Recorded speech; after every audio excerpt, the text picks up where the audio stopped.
S'élever dans les airs et s'affranchir de la gravité est un rêve vieux comme le monde. Qui n'a d'ailleurs jamais espéré pouvoir un jour goûter aux joies de la pesanteur en voyant les astronautes flotter dans le vide spatial? J'ai décidé de vous parler d'un phénomène bien connu dans la fiction ou la magie, mais qui pourtant fait l'objet de récits passionnants au cours de notre histoire. Envolons-nous dès à présent et découvrons ensemble le phénomène de lévitation.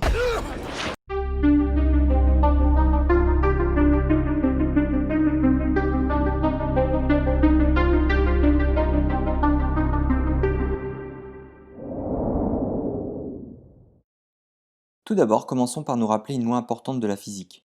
Vous connaissez sûrement l'histoire légendaire d'Isaac Newton, cet Anglais dont la tête fut heurtée par une pomme alors qu'il se prélassait sous un arbre. Cet événement lui aurait inspiré ce qui deviendra plus tard la loi universelle de la gravitation, ou également appelée la loi de l'attraction universelle. Bon, la gravitation c'est quoi? La gravitation est une force responsable de la chute des corps et du mouvement des corps célestes et de façon générale de l'attraction entre des corps ayant une masse. Par exemple, les planètes, les satellites, les hommes, les pommes. Je ne vais pas vous faire ici un exposé sur la loi de l'attraction universelle. Ce n'est pas ma spécialité et pour ceux que ça intéresse, vous trouverez tous les éléments sur le net. Retenons simplement ceci. Nous sommes attirés par notre planète, mais nous l'attirons également, proportionnellement à nos masses respectives. À la surface de chaque astre règne une intensité de pesanteur G différente. La valeur est exprimée en newtons. Sur Terre, elle est de 9,8 newtons par kilogramme et sur la Lune, elle est de 1,6 newtons par kilogramme. La pesanteur est donc 6 fois moins importante sur la Lune, ce qui explique l'impression de flotter entre chaque pas lors d'un moonwalk. Plutôt ce moonwalk là en fait. Revenons à présent sur Terre. Qu'est-ce que la lévitation? Selon Wikipédia, la lévitation est le fait pour un être ou un objet de se déplacer ou de rester en suspension au-dessus du sol, sous l'effet d'une force plus grande que la gravitation ou pour diverses raisons non scientifiques invoquées par les tenants d'une explication surnaturelle. Si étonnant que cela puisse paraître, la lévitation est en même temps le prodige mystique le plus incroyable et en même temps l'un des mieux attestés et documentés. Dans cette vidéo, je vais vous parler des phénomènes extatiques de lévitation observés dans la mystique occidentale et dans la mystique orientale. Dans la mystique occidentale.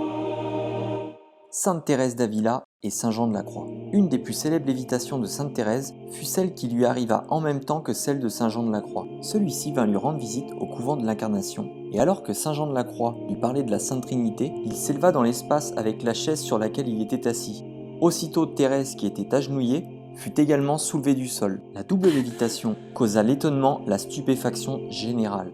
On a pu voir alors dans l'espace ces deux mystiques en état d'extase. Plusieurs autres religieuses eurent l'occasion d'être témoins des lévitations de Thérèse. Voici un témoignage prêté sous serment par sœur Anna de l'Incarnation de Ségovie. « Je me trouvais dans le chœur en attendant que la cloche sonne quand notre Sainte Mère entra et s'agenouilla un quart d'heure durant. Pendant que je la regardais, je la vis s'élever à quelques 25 cm environ du sol, qu'elle ne pouvait plus atteindre avec ses pieds. Devant ce spectacle, je fus prise de terreur craignant pour elle, la voyant toute tremblante. » Les bollandistes, qui sont un groupe spécialisé ayant une autorité indiscutable en matière de critique historique de la vie des saints, considèrent comme authentiques les lévitations de Sainte Thérèse d'Avila.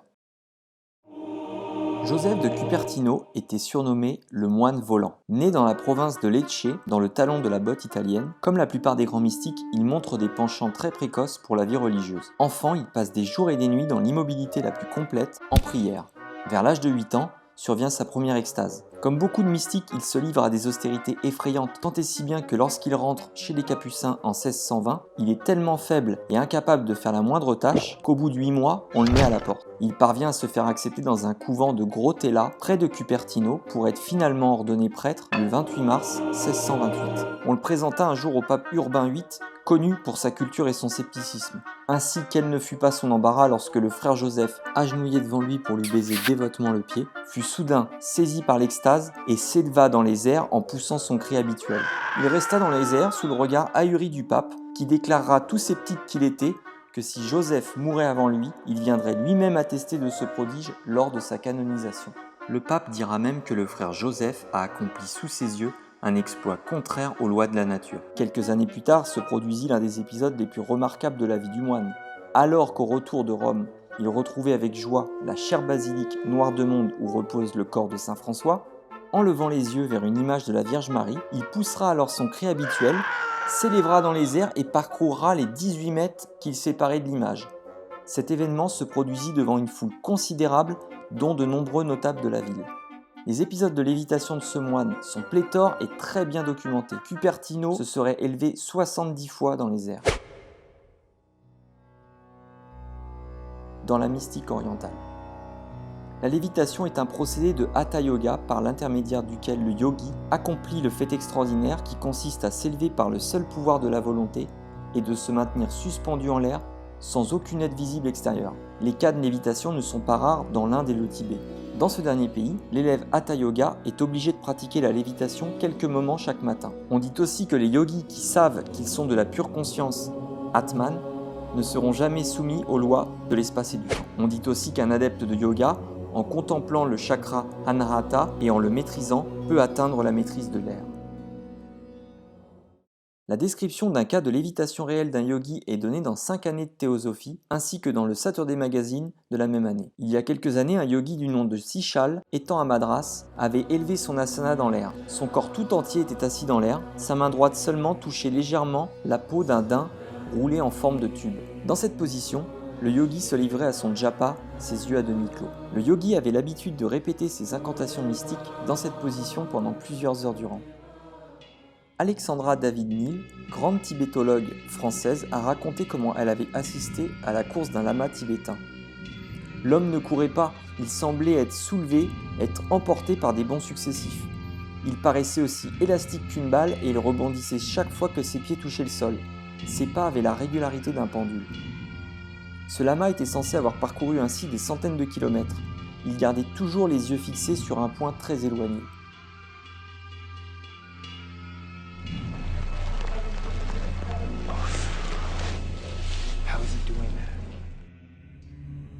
Voilà les amis, c'est tout pour cette première partie sur les phénomènes de lévitation observés dans la mystique religieuse. Je vous ai parlé de Joseph Cupertino, le moine volant, et Thérèse d'Avila car ce sont des cas très bien documentés. Dans la mystique orientale, les témoignages sont plus rares, car les yogis ou autres pratiquants sont souvent isolés et mal localisés dans des zones recluses de l'Himalaya.